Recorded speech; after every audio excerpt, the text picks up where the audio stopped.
Hey there guys, James Wilson here, and welcome once again to Who Addicts Reviews. Now today I'm going to be doing my character review of Danny Pink, but before I do that I would just like to thank each and every single one of you on the overwhelming response that we've had from both of our Whovians Unite prequels, Alone and Trust. Trust is the one that I am most proud of because Matthew has written an absolute belter of a script there, and you guys will be seeing a lot more of Colonel Wilson on the 24th of May 2015, where you guys will be seeing the finale to the Whovians trilogy, and it's going to be absolutely brilliant. So then guys, let's talk about a rather boring character in Doctor Who history, quite dull actually, Samuel Anderson's Danny Pink. Enjoy.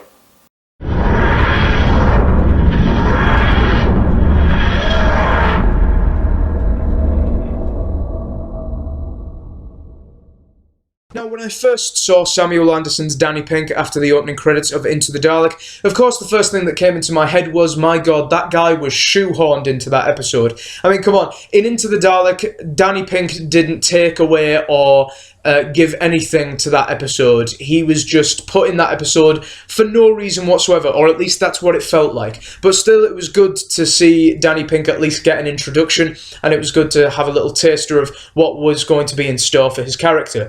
And I knew for a fact, when I found out that Danny Pink was going to be a new character in Doctor Who, I think we all guessed straight away that he was going to be a love interest for Clara Oswald, considering that the 11th Doctor has gone and the 12th Doctor, a much older, much grumpier sort of character to the Doctor. Now that he's in the role, I think, of course, Clara Oswald did need a sort of love interest to sort of keep the old romantics sort of hooked in there. But I think quite a lot of times in the series, Danny Pink was very much shoehorned into the season, and I will definitely get onto that. But one thing I just want to say is, my God, was Danny Pink boring. I'm sorry, but Samuel Anderson was emotionless in the role as Danny Pink. I don't know what was wrong with him. I've not seen Samuel Anderson in anything else other than Doctor Who, but I mean, I don't know what he was like in Emmerdale, but if he was anything as bad as he was in Doctor Who, then I really don't want to, because, my God, he was dull. I mean, the ironic part being is that the most emotion that Danny Pink showed in the entire season was when he got turned into a Cyberman. Cybermen are meant to be emotionless beings, and that is the most emotion that I saw Danny Pink have all season. Now that, my friends, is irony. He was just so dull, so boring. I don't know what soldiers are meant to be like, when they're rehabilitating back into civilian life, but I can guarantee that there's a bit of emotion in there, a bit of wreck but that, like, they're a bit wrecked in their mind a little bit, and this guy didn't seem like that at all. He just seemed so plain and so bland. His facial expression showed nothing, and seriously, I just wasn't getting anything from him. I wasn't feeling any pulling on the heartstrings or anything. This guy was just seriously so boring. If he had a spin-off, he'd get axed like that, and no wonder he died, because honestly, the most emotion I felt with Danny Pink was when he died and when he became a Cyberman. That is the most emotion I've ever seen. I didn't see anything throughout Season 8 as a whole whatsoever. And anyway, getting on to the shoehorned part of his character is that the 12th Doctor's sudden hatred of soldiers. Now, the Doctor has always had a hatred of weaponry and the military, I suppose. He's always been very judgmental of them, I suppose. But the thing is that the Doctor's best friend and main companion throughout his third incarnation, throughout Jon Pertwee's era, was Brigadier Alistair Gordon Lethbridge Stewart, played by the late Nicholas Courtney, and he was basically the main companion to Jon Pertwee's Doctor throughout his run. And I just think that the Doctor suddenly hating on soldiers is really quite, like I say, it's sort of shoehorned in, and I think his hatred of soldiers, I think Stephen Moffat just put it in there just so there can be a sort of friction and a sort of argumentative sort of side between the Doctor and Danny Pink. And I think that really is very weak storytelling. I think with storytelling, it needs to feel natural. It needs to feel like, like it's happening naturally. This didn't happen at all. Quite a lot of Danny Pink's character was shoehorned in, and I think it's just that I would have found Danny Pink a lot more interesting if they got a better actor to play him. I just don't think that Samuel Anderson can act really all that well. I mean, he just bores me so much. I mean, he has quite a lot of good dialogue in there, but I'm not feeling anything. I'm not feeling any of it. I feel like he's talking right from the script. It feels like he is like reading right off the script right now. I feel like he is reading his words right off the script, right when the camera is rolling. That's what it feels like he is doing that. It feels so unnatural, and I don't think he can act all that well at all. Just wasn't taken in by the character. And like I said, the Doctor's sudden hatred of soldiers. The Doctor took a very... I recently watched season 4. I'm on to season 4 now in my Doctor Who New Who marathon. And I recently watched the Sontaran 2-parter, the Sontaran Stratagem. And the 10th Doctor took a very nice shining to Ross, a.k.a. Greyhound 40, in that episode, who sadly met his end in the Poison Sky. And the Doctor was just saying, "Get them out of there," because, of course, the general of unit then led Ross to get killed. So yeah, the Doctor, I think, I mean, quite a lot of you might say, but that's the 10th Doctor. This is the 12th Doctor. This guy is a lot different to other Doctors. I mean, although, yeah, I do agree that a personality of the Doctors can change, but that's the thing, he's still the same man, he's still got the same experiences, he still had the same friends that he had before, so why the sudden hate on soldiers? And it just feels like that, it just really does feel like that this is just being forced so that the Doctor and Danny can have a sort of spat, and that Clara can have some sort of, have to choose between the two of them. And I think it should have happened a lot more naturally than that. And again, on Stephen Moffat's part, this is very, very weak storytelling. But the things I do like about Danny Pink is I do like the dialogue that he's given. I did like that speech that he said in the Forest of the Night, when he said that I need to see things more clearly, and he's trying to drag Clara back down to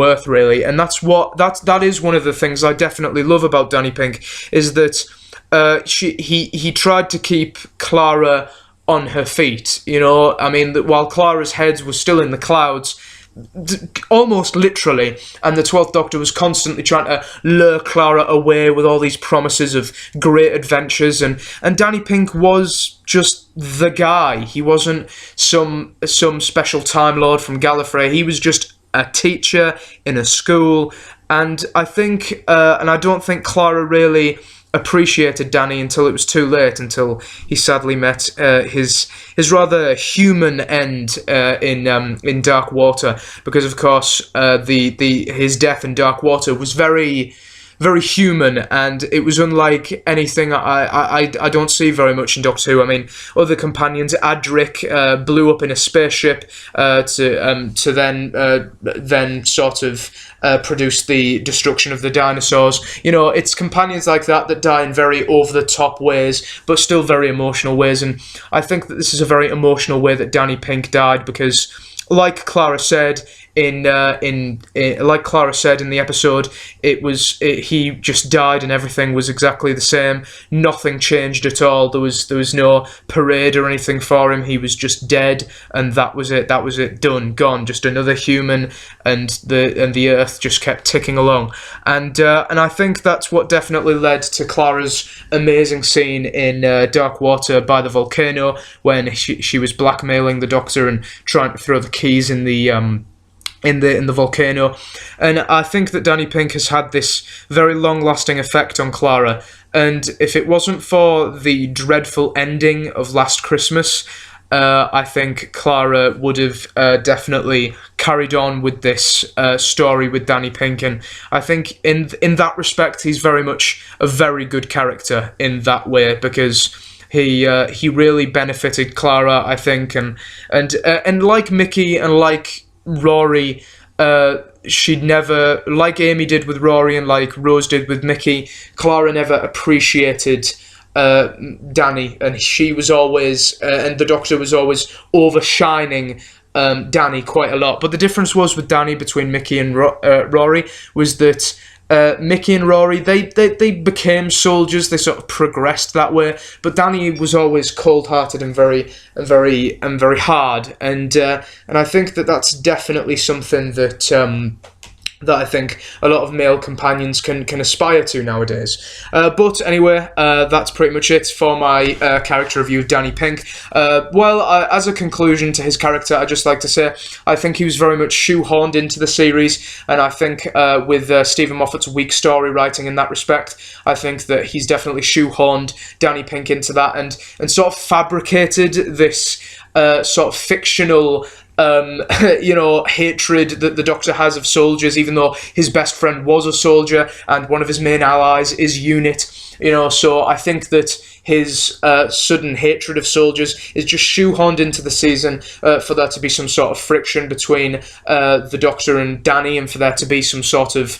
it was a forced drama, really. It's forced drama, and that really didn't work. So I think drama is a lot better when it just progresses naturally, and to just watch it all unfold and let it feel organic. But that's definitely not how it felt. But anyway, all the same, Danny Pink is a good character, but he's just not great. I mean, Samuel Anderson just can't act at all. I think if a better actor was in it, then I would have definitely loved it. But Samuel Anderson, I just wasn't taken in by his portrayal of the character at all.